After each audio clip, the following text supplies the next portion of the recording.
মাদক, সন্ত্রাস, চাঁদাবাজি মুক্ত এক মোহাম্মদপুর ইনশাআল্লাহ আমি আপনাদেরকে উপহার দেব ইনশাআল্লাহ।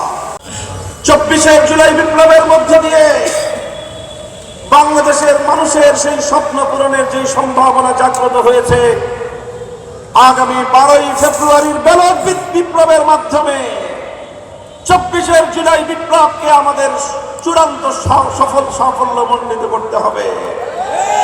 মনে রাখতে হবে, 12 ফেব্রুয়ারির ব্যালট বিপ্লব যদি ব্যর্থ হয়, 24-এর 1.5 সহস্রাধিক শহীদের রক্ত, 30,000-এর বেশি যুদ্ধাহত জুলাই যোদ্ধাদের ত্যাগ এবং কোরবানি ব্যর্থ হতে বসতে পারে।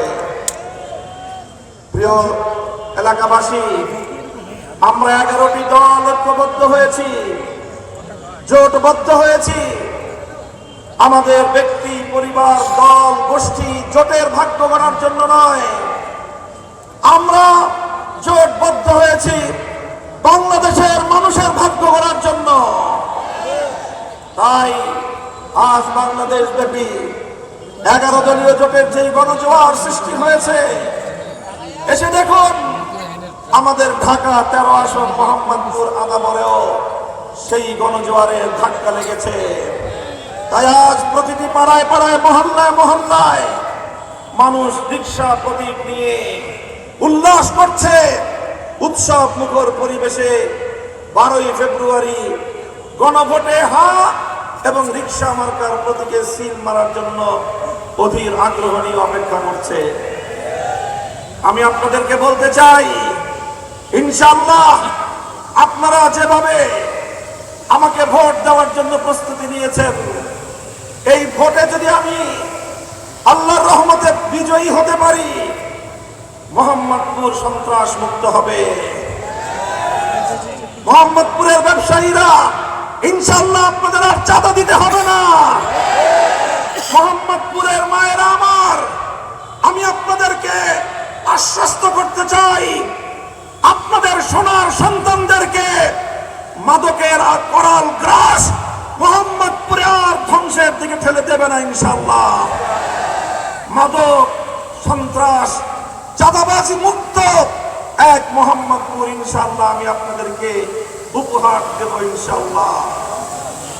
তবে কথা হলো এই, আজ একটি দল, একটি গোষ্ঠী মোহাম্মদপুর, যেটা ইতিমধ্যে ঢাকাবাসীর কাছে ক্রাইম জোন হিসেবে, কিশোর গ্যাং এবং মাদকের সাম্রাজ্য হিসেবে পরিচিতি পেয়েছে, সেখানে একজন লোক প্রার্থী দিয়েছে পারিবারিকভাবে, যার বাবা ছিল আন্তর্জাতিক পর্যায়ের অস্ত্র ব্যবসায়ী।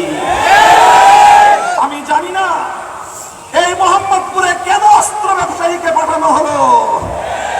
আমাদের মোহাম্মদপুরকে আবার তোমরা মাস্তানি এবং গুন্ডামির আখড়ায় পরিণত করতে যদি চাও, আমরা যে কোনো মূল্যে তোমাদের সেই ষড়যন্ত্র, সন্ত্রাস, গুন্ডামির এই ষড়যন্ত্র আমরা রুখে দেব ইনশাআল্লাহ। আমাদেরকে মোহাম্মদপুরে এসে গুলশান থেকে একজন অতিথি, তিনি আমাদেরকে হুমকি দেন, তার দলের নেতা কর্মীরা পেশাব করে দিয়ে আমাদের দাড়িপাল্লা, রিক্সা সব ইসলামপন্থীদেরকে নাকি তারা ফাঁসিয়ে দিবেন। আমি মোহাম্মদপুরের মানুষের কাছে এর বিচার চাই। আপনারা এর বিচার করবেন। একজন মানুষ, এদেশের মানুষ জানে দাড়িপাল্লা এটা দীর্ঘদিন ধরে বাংলাদেশ জামায়াতে ইসলামী ইসলামের নামে রাজনীতি করেন, ইসলাম প্রতিষ্ঠার আন্দোলন করে। সেই প্রতীক এবং রিক্সা মার্কা মেহনতি মানুষের, লাখো মানুষের রুটি রোজগারের ব্যবস্থা হয় যেই রিক্সায়। আল্লামা শাইখুল হাদিস রহমাতুল্লাহি আলাইহির প্রতীক, যেই শাইখুল হাদিসকে দেখলে বেগম খালেদা জিয়া কোনোদিন তার আসনে বসে থাকতেন না, শ্রদ্ধা করে দাঁড়িয়ে যেতেন। আজ সেই অস্ত্র ব্যবসায়ীর ছেলে এসে মোহাম্মদপুরে হুমকি দেয় যে তারা পেশাব করে সাইকুল হাদিসের রিক্সা সহ সব ভাসিয়ে দিবেন। আমি জানতে চাই এই আসপর্দা সে কোথায় পেল? তার নির্বাচনী প্রচারণায় কোথাও বাংলাদেশ জাতীয়তাবাদী দল বিএনপির নামটুকু পর্যন্ত রাখে নাই। সে এনডিএম এর অস্ত্রের ব্যবসায়ীর সন্তান মোহাম্মদপুরে এসে পেশাব করে যদি অপবিত্র করতে চাও, মোহাম্মদপুরের মানুষ নিজেদের এলাকার পবিত্রতা রক্ষা করার জন্য নিজেরাই উদ্যোগ নেবে ইনশাআল্লাহ। আমি আপনাদেরকে বলতে চাই, ইনশাআল্লাহ আপনারা যদি আমাকে ভোট দিয়ে নির্বাচিত করেন, আমি জাতীয় সংসদে গিয়ে আল্লাহর কোরআনের কথাগুলো তুলে ধরবো ইনশাআল্লাহ। আল্লামা সাঈদী রহমতুল্লাহ আলাইহি যেভাবে সারা বাংলাদেশে কোরআনের কথা আওয়াজ তুলবার পর জাতীয় সংসদে আল্লাহর কোরআনের ভাষ্যকার হিসেবে ভূমিকা পালন করেছেন, ইনশাআল্লাহ আমিও আল্লাহর কোরআনের কথাগুলো জাতীয় সংসদে তুলে ধরতে চাই। আমি বাংলাদেশের সেবা এবং খেদমত করতে চাই। মোহাম্মদপুরের কিশোর গ্যাংদের কিশোরদেরকে আমি সংশোধন করতে চাই। একটি সন্ত্রাস মুক্ত, চাঁদাবাজি মুক্ত এবং একটি মাদক সাম্রাজ্য মুক্ত মোহাম্মদপুর আপনাদেরকে ইনশাআল্লাহ উপহার দিতে চাই। মোহাম্মদপুরের মা বোনেরা, আপনাদের অনেক আবদার, অনেক দাবি দাওয়া রয়েছে, সব কথা বলার সময় নেই।